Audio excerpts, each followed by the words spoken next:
안녕하세요, 보공입니다. 오늘은 이 미성년자 증여에 대해서 한번 얘기해 볼까 합니다. 제가 오늘 저희 막내 아이에게 2천만 원 증여 신고를 했는데요. 그래서 제가 하는 김에 우리 구독자님들도 이런 기회에 한번 증여해 보시는 것도 괜찮지 않을까 해서 한번 영상을 찍어 봤습니다. 자, 우리도 부자들처럼 자녀에게 증여하고 신고하자고요. 그러니까 부자들은 다 이렇게 자녀에게 미리 태어나자마자 신고를 한다고 하더라고요. 한번 보겠습니다, 내용을. 자, 증여 신고를 꼭 해야 되는 이유가 뭘까요? 네, 당연히 절세 때문입니다. 절세. 그러니까 부자들은 세금을 제일 무서워한다고 하죠. 자, 그런데 우리는 재테크 측면에서 제가 여기 적진 않았지만 뒤에서 한번 언급을 할 겁니다. 자, 그런데 이 1번은 절세 때문이고 두 번째는 뒤에서 나올 내용인데 뒤에 가서 말씀을 드릴게요. 자, 우리가 어렵게 모은 또 어렵게 굴려온 이 피 같은 돈을 물려주는데 세금으로 떼이면 속상하잖아요. 그래서 미리 신고를 해서 떼이지 않을 돈은 우리가 떼이지 않도록 하기 위해서 이 증여신고를 하는 겁니다. 자, 증여세 세율을 보면은 굉장히 센데요. 1억까지는 10%를 내게 되어 있습니다. 10% 적지 않죠? 1억에 10%면 1천만 원이잖아요. 자, 그런데 1억 원에서 5억 원 사이에는 20%를 매기는데 되게 셉니다. 이게 10%씩 올라가는데 누진 공제를 1천만 원씩은 빼주죠. 그래봤자 실제로 내야 될 세금은 되게 셉니다. 5억 원에서 10억 원은 30%, 10억에서 30억 사이에서는 40%, 30억 이상은 무려 50%, 반을 떼가고 거기에서 4억 6천을 빼준다는 거죠. 네, 이게 굉장히 많이 떼가는 금액이기 때문에 뭐 물론 우리는 이 사람들처럼 이렇게 부자들처럼 큰 돈은 아니지만 그래도 몇십만 원 이런 거 아깝잖아요. 어떻게 번 돈인데요, 그쵸? 재테크 한번 해가지고 주식으로 부동산으로 이렇게 돈 버는 게 쉽지 않은데 그렇게 해서 겨우 모은 돈을 세금으로 떼이지 않도록 해야겠죠. 자, 증여신고가 필요한 이유를 제가 사례를 들어서 한번 말씀드리겠습니다. 자, 이런 경우도 꽤 있으실 거예요. 아이가 이제 막 태어났어요. 그래서 이제 부모가 된 입장에서 성인이 되어서 필요한 목돈을 마련하기 위해서 매월 아이 통장으로 10만 원씩 저축을 하는 경우가 있죠. 자, 이런 경우에 제가 이 네이버 적금 계산기인데 매월 10만 원씩 20년을 넣는다면 20년이 되면 이제 아이가 성인이 되니까 20년을 넣는다면 2%의 금리로 해봤습니다. 원금만 2,400만 원이 돼요. 그리고 이자가 480만 원이 붙는데 여기서 이자에 대한 세금 74만 원을 떼면은 이자를 포함한 금액은 2,800만 원 정도가 되네요. 자, 그런데 제가 앞뒤가 좀 바뀌었네요. 자, 이게 자녀에 대해서 증여를 했을 때 이 공제되는 한도가 2천만 원이거든요. 그러니까 이 2천만 원에 대해서는 세금을 물지 않는다는 겁니다. 2천만 원은 그냥 아무 세금 없이 물려줄 수 있다는 거예요. 그런데 지금 이 금액을 보면 2,800만 원이잖아요. 무려 정확하게 제가 잘못 좀 적었네요. 자, 807만 7,720원. 이 금액이 초과가 됐죠. 그래서 이 금액에 대해서는 증여세를 내야 된다는 겁니다. 자, 지금 이거는 1억 미만이기 때문에 여기에 대한 10% 증여세를 내겠죠. 그러면은 80만 원 정도가 나갈 겁니다. 그런데 그게 끝이 아니라 기간 내에 증여 신고를 누락했기 때문에 가산세를 내야 돼요. 그 증여세 80만 원에 20%를 또 내야 된다는 겁니다. 그러면 대략 뭐 한 16만 원 정도 되겠네요. 그런데 거기서 끝나는 게 아니라 이 내지 않은 돈에 대해서 쉽게 말하면 이자가 붙는 거예요. 매일 0.03%씩 해서 그 금액도 납부를 해야 된다는 겁니다. 근데 지금 제가 여기 적지 않았지만 자, 신고를 안 했기 때문에 이때 이제 신고를 한다고 치겠습니다. 증여를 한다고 했으면은 또 이때부터 10년간은 이제 10년간은 또 증여를 할 수 없어요. 10년 이후에 증여를 할 수 있기 때문에 그 역시 손해가 된다는 겁니다. 자, 뒤에서 말씀을 드릴 건데 이 2천만 원 공제 한도는 10년간 합산한 금액이 2천만 원이거든요. 그러니까 2천만 원을 넘어가면 넘어가는 금액에 대해서는 증여세를 내야 된다. 그렇다는 거.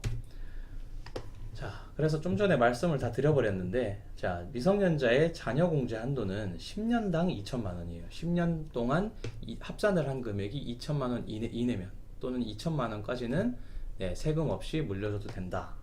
근데 중요한 거는 신고를 하고 나서 10년 후입니다. 신고를 하고 나서 10년 후 동안에는 10년 후에는 다시 또 2천만 원의 공제가 가능하죠. 자, 여기 보면 우리 직계 비속에 들어가죠. 자녀는 직계 비속에 들어가는데 이 5천만 원은 그거예요. 성인 기준으로 5천만 원이고요. 요 소중자가 여기 밑에 들어가야 되는데 잘못 들어갔네요. 자, 미성년자일 경우에는 2천만 원까지만 공제를 해준다는 겁니다. 그래서 아까 앞에서는 가장 큰 손해는 아이가 태어났을 때 바로 신고를 했다면 그 10년 이후에 또 2천만 원을 증여를 할 수 있는데 그 기회를 날려버린 게 가장 큰 손실입니다. 물론 내지 않아야 될 세금들을 내게 되죠. 지금 800만 원 벌었는데, 아니 지금 480만 원이 이자로 붙었는데 세금을 지금 100만 원 이상 내야 될 게 생겼으니까 얼마나 아깝습니까? 자, 그래서 우리는 2천만 원이 물론 작은 돈이 아니라 큰 돈이겠지만 여유가 된다면 목돈으로 넣는 게 제일 좋고, 그렇지 않으면 이렇게 저축식으로 자녀에게 증여하고 신고를 꼭 하는 게 좋다는 겁니다. 자, 미성년자 자녀에게 증여를 하고 신고를 하는 베스트 시나리오를 말씀드릴게요. 태어나자마자 신고를 하는 겁니다. 자, 출생신고할 때 통장도 같이 만들어서 영세에 대해서 영세 때 신고를 하는 거죠.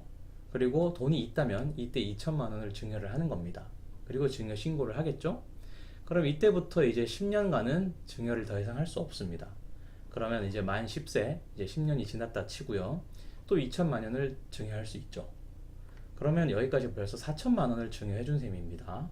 그리고 또 10년이 지납니다. 이제 그러면 이제 만 20세가 돼요.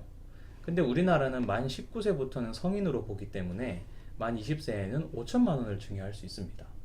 그러면 이제 20살이라고 하면은 이제 사회 초년생이잖아요. 갓 이제 사회에 발을 딛는 초년생인데 9천만 원을 공식적으로 보유한 후에 사회 초년을 시작한다는 거예요. 근데 여기서 공식적이라는 건 국세청이 봤을 때 얘는 지금 누가 봐도 9천만 원에 대한 자금 출처를 드러낼 수 있는 거구나, 나타낼 수 있는 사람이구나 라는 걸 뜻합니다. 9천만 원을 가지고 이제 이 사람은 주식 투자도 가능하고 부동산 투자도 가능하다는 겁니다. 뭐 갭 투자도 할 수 있고 주식 투자는 이 금액으로 다 할 수 있다는 거죠. 그러면 이 금액에서 불어난 금액은 모두 이 아이의 재산이기 때문에 그 불어난 금액에 대해서 세금을 물지 않아도 되고 온전히 증여가 된 셈이죠. 온전히 아이의 재산이 되는 겁니다. 자, 그래서 아까 앞에 말씀드렸던 이 증여를 해야 되는 가장 중요한 이유 중에 또 하나가 바로 이겁니다. 증여 신고로 국세청으로부터 자금 출처에 대한 의심을 받지 않는다는 겁니다. 이 자금 출처를 확실하게 나타낼 수 없다면 또 역시 증여로 볼 수 있기 때문에 이 자금 출처에 대한 의심을 받지 않기 위해서라도 우리는 증여 신고를 꼭 해야 된다는 거죠. 아주 중요한 겁니다. 자, 그래서 제가 오늘 그 자녀 증여 신고를 했던 방법을 좀 안내를 드리면요. 저는 가지 않고 혼자 했거든요. 요새 인터넷이 잘 되어 있어서 이 홈택스를 이용하면 집에서도 손쉽게 할 수 있더라고요. 자, 근데 준비물이 5가지가 필요한데 먼저 이 공인인증서가 필요해요. 자, 은행에서 발급을 받을 수 있고요. 이거는 또 은행에 가서 발급받기 위해서는 서류가 필요합니다. 가족관계증명서, 똑같네요. 가족관계증명서, 기본증명서, 그 다음에 부모의 신분증 도장, 그 다음에 아이의 도장은 있어도 되고 없어도 되는 것 같더라고요. 네, 이렇게 가져가면 인증서를 발급받을 수 있습니다. 자, 그리고 오늘 우리 그 증여 신고하는데 준비물은 그 인증서랑 그다음에 가족관계증명서, 기본증명서, 그 다음에 실제로 내가 현금 계좌를 했다라고 하는 계좌이체 내역이 있어야 되고요. 그 다음에 통장 사본이 있어야 돼요. 그러니까 자, 전부 이거는 아이의 통장이고 아이 통장에 들어간 계좌이체 내용입니다. 자, 그러면 이제 홈택스에 들어가면 어떻게 하느냐? 홈택스에 들어가서 자녀 명의의 회원 가입을 하시고요. 그 다음에 로그인 해주십니다. 여기에서 공인인증서가 필요한 거예요. 그 다음에 신고 납부 탭이 있어요. 눌러주시면 거기서 증여세로 신고 납부, 그 다음 증여세 누르고 일반 증여 신고, 확정 신고 즉 작성, 그 다음에 정보 입력을 쭉 하는데요. 가장 중요한 건 이겁니다.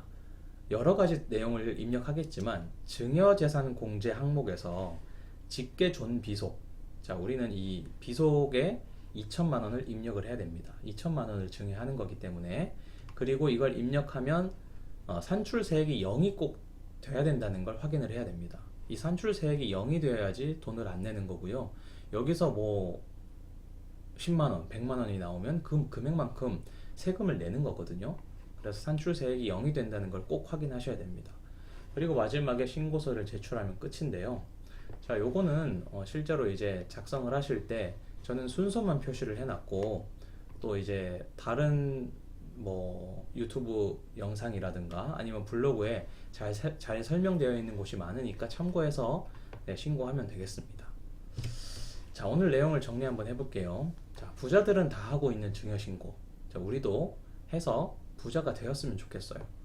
부자들이 하고 있는 것도 해야 우리도 부자가 될 수 있겠죠? 어렵게 재테크해서 모은 돈 세금으로 내지 마시고 아낄 수 있으면 아끼자고요. 그리고 미성년자는 미성년자뿐만 아니라 다른 사람도 다 그런데, 자, 이 10년 합산한 금액이 증여 공제 한도가 2천만 원입니다. 그러니까 미성년자는 10년 동안 2천만 원까지는 세금 없이 물려줄 수 있다, 이런 뜻이고요. 자, 증여 신고 없이 2천만 원 이상의 금액이 자녀 통장에서 불어나면, 그래서 2천만 원 이상이 2,400만 원, 2,500만 원이 되면은 400만 원, 500만 원에 대해서는 또 증여세가 발생을 한다는 겁니다. 자, 이렇게 해가지고 우리가 오늘 그 증여신고에 대해서 좀 알아봤는데요. 여유가 있다면 목돈으로 한번 넣고 또 자녀 통장에서 굴리면 좋겠죠. 그게 아니더라도 우리가 이제 소액씩 10만원씩 20만원씩 자녀 통장에 넣어줄 때도 이게 증여가 될 수 있기 때문에 그런 경우에는 매번 할 수가 없잖아요. 그래서 2천만 원이 넘기 전에 합산을 한 것을 엑셀 파일로 쭉 뽑아가지고 증여 신고를 하면 됩니다. 네, 여기까지고요. 도움이 되셨으면 좋겠고요. 우리도 부자처럼 해서 꼭 부자가 되었으면 좋겠네요. 자, 도움이 되셨다면 좋아요와 구독 부탁드리고요. 네, 오늘 영상 감사합니다.